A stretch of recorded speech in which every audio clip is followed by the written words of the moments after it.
तो क्या हाल है आप सभी की। उम्मीद करते हैं सब अच्छे होंगे, बढ़िया होंगे, अपने अपने घर पर मौज काटेंगे। तो देखिए, ट्रंप यहाँ पर 35 से भी ज़्यादा बार कह रहे हैं कि हमने यहाँ पर पाकिस्तान और इंडिया के बीच में जो वॉर है वो रुकवा दी है। और इसके अलावा यहाँ पर कई बार दूसरी जगह पर कहते हैं कि भाई मैं यहाँ पर ये वॉर रुकवाऊंगा, मैं यहाँ पर वो वॉर रुकवाऊंगा, चाहे वो रशिया यूक्रेन की बात हो या गाज़ा इसराइल की बात हो। तो यहाँ पर वो कहते हैं कि भाई मैं पीस मेकर बनूंगा, पूरी दुनिया में पीस मैं लेकर आऊँगा। लेकिन अगर देखा जाए तो क्या यहाँ पर भारत और पाकिस्तान के बीच में वॉर रुकी है? मेरा मानना है कि यहाँ पर वॉर नहीं रुकी है, क्योंकि वॉर रुकना तब होता है जब यहाँ पर दो देशों के बीच में पीस डील साइन होती है। जैसे कि आपने देखा होगा कि इज़राइल कभी भी यहाँ पर जॉर्डन के ऊपर और इजिप्ट के ऊपर कभी भी अटैक नहीं करता है। वहाँ पर भी देखा जाए तो फ़लस्तीनी रहते हैं, लेकिन यहाँ पर जहाँ पर फ़लस्तीनी रहते हैं दूसरी जगह पर, जैसे कि सीरिया है या फिर लेबनान है या फिर इराक है, उनके ऊपर अटैक कर देता है। लेकिन यहाँ पर कभी भी जॉर्डन और इजिप्ट के ऊपर अटैक नहीं करता। यानी कि उन देशों के बीच में पीस डील हुई है। इसी वजह से कभी भी यहाँ पर इज़राइल जॉर्डन और इजिप्ट के ऊपर अटैक नहीं करता है। तो ये होती है असलियत की यहाँ पर वॉर रुकवाना। और अभी तक भी ट्रंप यहाँ पर कहते हैं कि भाई हमने यहाँ पर वॉर रुकवा दी है इंडिया और पाकिस्तान के बीच में। भाई बिल्कुल भी नहीं रुकवाई है। दोनों देशों के बीच में अगर यहाँ पर पीस डील साइन होती तो उसको कह सकते हैं कि हाँ यहाँ पर जो है ना वॉर रुक गई, लेकिन यहाँ पर पीस डील साइन नहीं हुई है। तो इसका मतलब यहाँ पर यह है कि अभी भी टेक्निकली भारत और पाकिस्तान वॉर में है और यहाँ पर जो है जंग कभी भी छिड़ भी सकती है। तो इसका मतलब यहाँ पर ये होता है। लेकिन अब फाइनली यहाँ पर ट्रंप जो है ना उन्होंने ऐसा काम कर दिया है जिससे वो कह सकते हैं कि हाँ हमने यहाँ पर वॉर रुकवा दी। और वो यहाँ पर किया है अज़रबैजान और आर्मेनिया के बीच में पीस डील साइन कराकर। और उसमें यहाँ पर अमेरिका ने बहुत ही तगड़ा चाल चलते हुए यहाँ पर एक अपने लिए स्ट्रेटेजिक जो है ना एक पास भी अपने नाम करा लिया है। और इससे यहाँ पर जो ना ईरान काफ़ी ज़्यादा चिढ़ गया है। और रशिया ने भी यहाँ पर जो है ना बस देखभाल के कदम उठाए हैं। उन्होंने यहाँ पर कोई इतना अच्छा यहाँ पर रिस्पांस नहीं दिया। लेकिन यहाँ पर ईरान ने इस चीज़ को यहाँ पर काफ़ी ज़्यादा क्रिटिसाइज़ किया कि भाई ये चीज़ यहाँ पर जो है ना आतंकवाद को बढ़ावा देगी और यहाँ पर हम जो है ना बर्दाश्त नहीं करेंगे। तो उन्होंने यहाँ पर इस ट्रंप कॉरिडोर को लेकर कहा है। तो क्या है ये पूरी पीस डील और कैसे यहाँ पर जो है ना ट्रंप ने दुनिया को कह दिया कि मैंने वॉर रुकवा दी और एक्चुअली में उन्होंने वॉर रुकवा दी। और साथ ही यहाँ पर जो है ना इससे अमेरिका को क्या फ़ायदा होगा, ट्रंप को क्या फ़ायदा होगा, ईरान का क्या नुकसान है, रशिया का क्या नुकसान है और पूरे रीजन के लिए तुर्की का क्या फ़ायदा है यहाँ पर, या यूरोप का क्या फ़ायदा है, सब बात करते हैं। लेकिन उससे पहले आप चैनल पर नए हो ना सब्सक्राइब जरूर कर देना। आपके एक सब्सक्रिप्शन से हमारे कंटेंट बनाने की मोटिवेशन मिलती है। और आप क्या सोचते हो, क्या यहाँ पर इंडिया और पाकिस्तान के बीच में वॉर रुकवाने का काम ट्रंप ने किया है? कमेंट सेक्शन में ज़रूर बताइएगा। तो चलो शुरू कर दो। तो आर्मेनिया और अज़रबैजान पहले ये जो है ना 1990 से पहले कोई देश था नहीं। 1990 के बाद जब यहाँ पर सोवियत संघ का विघटन हुआ, डिसइंटीग्रेशन हुआ यूएसएसआर का, तो उसमें से यहाँ पर कई सारे देश बने हैं, जिसमें से यहाँ पर आप मान के चलिए यूक्रेन भी उसमें से एक देश आता है, कज़ाकिस्तान, किर्गिस्तान, लतविया और इस्टोनिया, ये सब देश भी यहाँ पर पहले यूएसएसआर के पार्ट होते थे। और इसी के अलावा यहाँ पर आर्मेनिया और अज़रबैजान भी यहाँ पर यूएसएसआर का पार्ट हुआ करते थे। लेकिन क्या हुआ 1991 में यहाँ पर सोवियत संघ यहाँ पर पूरी तरह से डिसइंटीग्रेट हो गया और कई सारे देश बने, जिसमें से यहाँ पर अज़रबैजान और आर्मेनिया भी यहाँ पर जो है एक देश था। लेकिन अब देखा जाए तो अज़रबैजान एक मुस्लिम मेजॉरिटी देश है और दूसरी तरफ यहाँ पर देखिए जो आर्मेनिया है वो एक क्रिश्चियन मेजॉरिटी देश है। तो उन देशों के बीच में यहाँ पर कभी भी जो है ना अच्छे संबंध रहे नहीं हैं और टेरिटरी को लेकर काफ़ी ज़्यादा जो है ना दोनों देशों के बीच में जो है ना जंग भी चली है। और ख़ास तौर से जो यहाँ पर जो है ना अर्धसाक वाला रीजन है, नगोर्नो काराबाख वाला रीजन, उसके ऊपर, क्योंकि देखा जाए तो टेक्निकली पूरा जो रीजन आता है वो अज़रबैजान के अंदर तो आता है, लेकिन उस रीजन में रहने वाले जो लोग हैं वो मूल रूप से आर्मेनियन लोग हैं। तो वो अपने आप को जो है ना आर्मेनियन मुल्क कहते हैं और अपने आप की जो डिटर्मिनेशन है वो खुद से करते हैं। वो कभी भी अज़रबैजान का रूल अपने ऊपर स्वीकार नहीं करते थे। इसी वजह से यहाँ पर वो एक अलग ही दुनिया में रहते थे। उनका यहाँ पर जो है ना अज़रबैजान से कोई मतलब नहीं था, यहाँ पर सिर्फ और सिर्फ मतलब था आर्मेनिया से। लेकिन क्या होता है कि इस चीज़ को देखते हुए अज़रबैजान अपने आप को जो है ना काफ़ी ज़्यादा तैयार करता है। पहले यहाँ पर जब यूएसएसआर का डिसइंटीग्रेशन हुआ था तो तब यहाँ पर दोनों देशों के बीच में एक वॉर हुई थी, जिसमें आर्मेनिया को काफ़ी ज़्यादा सिग्निफिकेंट जो है ना टेरिटरी हाथ लग गई थी अज़रबैजान की। तो अज़रबैजान की जो टेरिटरी थी वो आर्मेनिया की तब से कंट्रोल में थी। लेकिन कोविड के दौरान यहाँ पर क्या होता है कि अज़रबैजान और आर्मेनिया के बीच में एक जंग छिड़ जाती है, जिसमें यहाँ पर काफ़ी एक बड़ा पार्ट जिससे वो आर्मेनिया ने कब्ज़ा रखा था वो अज़रबैजान का, लेकिन कब्ज़ा रखा था यहाँ पर आर्मेनिया का, तो उसको यहाँ पर कैप्चर कर लेता है। लेकिन फिर भी यहाँ पर नगोर्नो काराबाख को कैप्चर नहीं करता है और दोनों देशों के बीच में सीज़ फायर यहाँ पर मान के चलिए रशिया के मीडिएशन में हो जाता है। लेकिन फिर यहाँ पर 2023 में एक बार और एक बहुत तगड़ी वाली जो है ना एक मतलब क्विक जो है ना एक मिलिट्री एक्शन लिया जाता है अज़रबैजान की तरफ से, और जो नगोर्नो काराबाख वाला रीजन है उसको यहाँ पर पूरा अपने कंट्रोल में ले लेता है। और उसके बाद यहाँ पर जो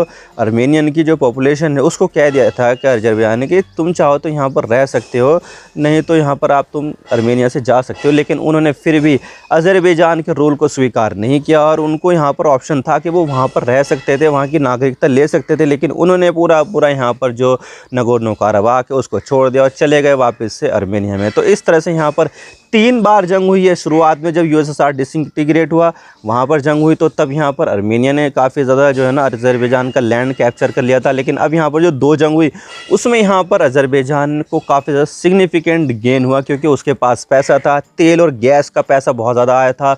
तो उसने बहुत ज़्यादा यहाँ पर जो है ना मिलिट्री इक्विपमेंट खरीदे, हथियार खरीदे।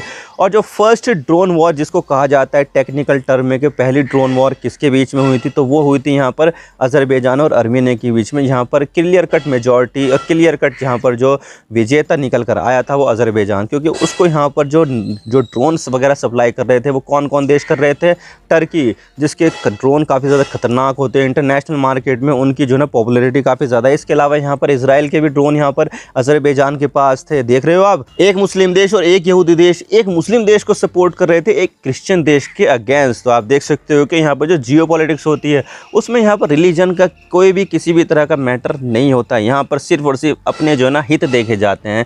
आपने देखा इजराइल ने और तुर्की ने, दोनों देशों ने मिलकर यहाँ पर एक मुस्लिम देश को सपोर्ट किया अज़रबैजान को, किसके अगेंस्ट, क्रिश्चियन देश आर्मेनिया के अगेंस्ट। तो यहाँ पर ऐसा हुआ। तो उसके बाद से यहाँ पर जो है ना एक सीज़ फायर हो गया था, लेकिन किसी भी तरह की कोई भी पीस डील नहीं थी। तो दोनों देश यहाँ पर आपस में जो है ना होड़ में चले गए थे कि भाई मैं यहाँ पर ये खरीदूंगा, मैं यहाँ पर वो खरीदूंगा। इंडिया से भी यहाँ पर आर्मेनिया ने काफ़ी ज़्यादा हथियार खरीदे, खास तौर से जो Pinaka multiple rocket launcher system है, और इसके अलावा यहाँ पर कई सारे दूसरे वेपन्स भी यहाँ पर आर्मेनिया खरीदे। और आर्मेनिया के साथ भारत ने अपने जो रिश्ते काफ़ी ज़्यादा अच्छे किए, क्योंकि यहाँ पर देखा जाए तो जो अज़रबैजान है उसके साथ यहाँ पर जो है ना पाकिस्तान देता है, और यहाँ पर अज़रबैजान भी यहाँ पर पाकिस्तान का साथ देता है कश्मीर के मामले में और दूसरे मामले में। और अभी यहाँ पर जो इंडिया और पाकिस्तान के बीच में क्लैश देखने को मिली थी, तो उसमें भी यहाँ पर क्लियर कट यहाँ पर अज़रबैजान ने पाकिस्तान का साथ दिया था। तो यहाँ पर भारत के लिए तो यहाँ पर जो है ना एक साफ रास्ता था कि हमें यहाँ पर किसका साथ देना है, आर्मेनिया का साथ देना है। तो आर्मेनिया को हमने यहाँ पर काफ़ी ज़्यादा हथियार बेचे थे इसी दौरान ही।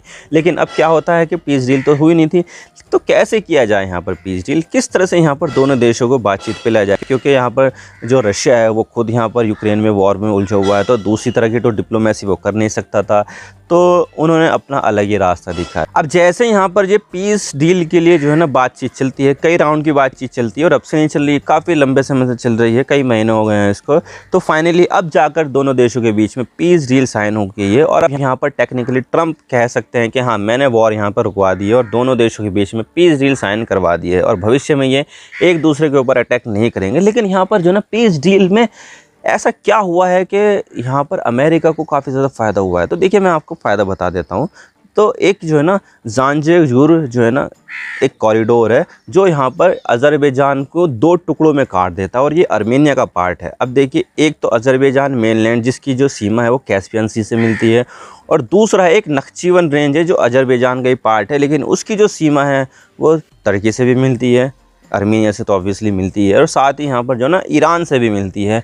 तो यहाँ पर जो है ना वो पूरी तरह से अलग ही है, वो उससे यहाँ पर अज़रबैजान का कोई जुड़ाव नहीं है। तो किस तरह से यहाँ पर अज़रबैजान उससे कांटेक्ट करेगा, सबसे बड़ा मसला तो यहाँ पर यही आता है। और उसी में यहाँ पर अमेरिका को यहाँ पर जो है ना मौका दिख गया, और अमेरिका ने यहाँ पर एक ऐसी डील साइन कर ली जिससे अमेरिका यहाँ पर ईरान के ऊपर भी नज़र रख सकता है और रशिया के ऊपर भी यहाँ पर ख़ास तौर से नज़र रख सकता है। और यहाँ पर जो ना ज़ांजिबार कॉरिडोर था जो यहाँ पर अज़रबैजान के दोनों ही पार्ट के बीच में आ रहा था, तो उसको यहाँ पर कंट्रोल करने के लिए उसने एक 99 साल की लीज साइन करवा ली है आर्मेनिया से कि भाई ठीक है हम यहाँ पर जो ना इसका नाम देते हैं Trump route for international prosperity and peace, इसका नाम दे दिया ट्रिप।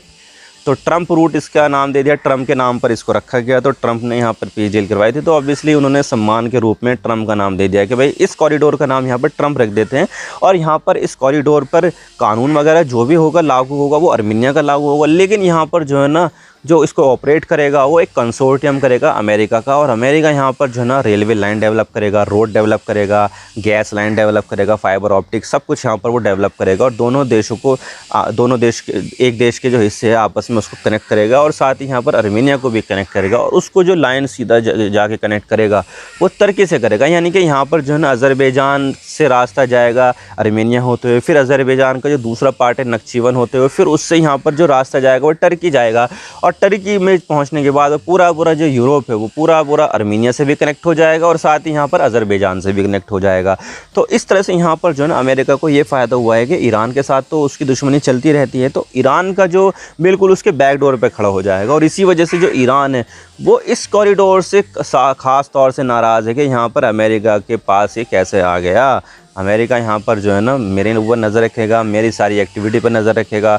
तो ये जो चीज़ है वो ईरान बिल्कुल भी नहीं चाहता, और इसका जो विरोध यहाँ पर ईरान ने दर्ज कराया। और साथ ही यहाँ पर देखा जाए तो इससे टर्की को काफ़ी ज़्यादा बेनिफिट होगा, अमेरिका को काफ़ी बेनिफिट होगा, और यहाँ पर पूरे यूरोप को काफ़ी बेनिफिट होगा। क्योंकि देखा जाए तो अब यहाँ पर जो अज़रबैजान है वो पूरे दुनिया से कनेक्ट हो जाएगा, गैस पाइपलाइन से भी, तेल की पाइपलाइन से भी, क्योंकि अब अज़रबैजान के पास काफ़ी ज़्यादा तेल और गैस पाया जाता है। और यहाँ पर जो है ना यूरोप की जो एनर्जी की नीड है वो भी कहीं ना कहीं अज़रबैजान जो है ना काफ़ी हद तक पूरी कर सकता है, क्योंकि उन्होंने तो रशिया के ऊपर सैंक्शन लगा रखे हैं। भाई उससे तेल नहीं खरीद सकते, उससे गैस नहीं खरीद सकते, तो कहीं ना कहीं से तो यहाँ पर वो ख़रीदना ही है। तो ऐसे में यहाँ पर अज़रबैजान का जो रोल है वो काफ़ी ज़्यादा इंपॉर्टेंट हो जाता है। और अज़रबैजान से अगर ये सब चीज़ें गुजरेगी तो यहाँ पर जो ये चीज़ जो है वो यूरोप में जाएगी, वहाँ पर बिकेगी। तो इससे कहीं ना कहीं यूरोप को काफ़ी ज़्यादा बेनिफिट है, और साथ ही यहाँ पर अमेरिका को काफ़ी ज़्यादा बेनिफिट है, और इससे यहाँ पर वो भी तेल और गैस खरीद पाएगा। तो देखा जाए तो यहाँ पर यूरोप को बेनिफिट है, टर्की के यहाँ से जाएगी तो टर्की को काफ़ी ज़्यादा बेनिफिट है। टर्की को यहाँ पर जो ना डायरेक्ट एक्सेस यहाँ पर अज़रबैजान का जो मेन लैंड है उससे मिल जाएगा, यूरोप को और अमेरिका को इससे यहाँ पर बेनिफिट होगा। तो टर्की, यूरोप और अमेरिका इससे फिट उठा पाएंगे। लेकिन ईरान को यहाँ पर काफ़ी ज़्यादा खतरा है अमेरिका से, क्योंकि अमेरिका यहाँ पर अपने जो मर्सनरीज़ है, भाड़े के जो सैनिक है, उसको यहाँ पर तैनात कर सकता है, और उससे यहाँ पर जो भी अटैक है वो सब करवा सकता है। तो ये सब चीज़ें चल रही है। और फाइनली देखा जाए तो यहाँ पर जो है ना ट्रम्प को भी इससे बेनिफिट है, क्योंकि ट्रम्प चाहते हैं कि मुझे नोबेल पीस प्राइज़ मिले। इनफैक्ट यहाँ पर इसराइल के जो प्रधानमंत्री है बेंजामिन नेतन्याहू, उन्होंने यहाँ पर जो है नॉमिनेट किया है कि ट्रम्प को नोबेल पीस प्राइज़ मिलना चाहिए। पाकिस्तान के जो प्राइम मिनिस्टर हैं उन्होंने भी यहाँ पर जो है ना नॉमिनेट किया ट्रम्प को, इसको यहाँ पर जो है ना नोबेल पीस प्राइज़ मिलना चाहिए। इनफैक्ट यहाँ पर अभी थाईलैंड और कम्बोडिया के बीच में भी क्लैश हुई थी, तो कम्बोडिया ने भी यहाँ पर जो है ना एंडोर्स किया है ट्रम्प को नोबेल पीस प्राइज़ के लिए। तो यहाँ पर ट्रम्प को भी काफ़ी ज़्यादा बेनिफिट है। तो इनफैक्ट यहाँ पर जो पूरा वेस्टर्न कंट्रीज़ है उन सबको यहाँ पर बेनिफिट है, ट्रम्प को भी यहाँ पर पर्सनली काफ़ी ज़्यादा बेनिफिट है। तो इनको बेनिफिट है, लेकिन ईरान को यहाँ पर बेनिफिट नहीं है, और साथ ही यहाँ पर रशिया को भी बेनिफिट नहीं है, क्योंकि इससे यहाँ पर जो रशिया का जो इन्फ्लुएंस है वो यहाँ पर रीजन में कम हो जाएगा।